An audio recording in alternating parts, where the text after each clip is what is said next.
বৃক্ষরোপণে সাজাই দেশ, সবার আগে বাংলাদেশ, এই প্রতিপাদ্যে আগামীকাল বিশ্ব পরিবেশ দিবস ও পরিবেশ মেলা এবং জাতীয় বৃক্ষরোপণ অভিযান ও বৃক্ষ মেলা শুরু হবে।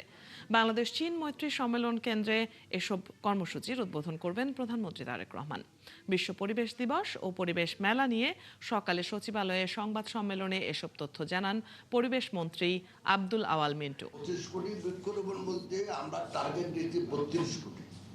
কারণ নর্মাল নিয়মে প্রতি বছর যা গাছ লাগানো হয় তার অ্যাবাউট 30% নাকি পরিচর্যার অভাবে হোক, মানে ডিজিজের অভাবে হোক, ওয়েদারের কারণে হোক মারা যায়।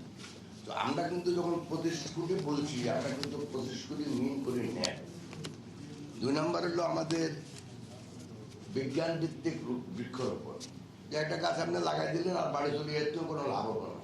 এটাকে পরিচর্যা করা, যেভাবে এই বৃক্ষটা লাগানোর কথা, সারটা দিয়ে সেভাবে, এটা আমাদের ফরেস্ট ডিপার্টমেন্ট অলরেডি এটার উপর একটা বুকলেট বানানোর কাজ করতেছে।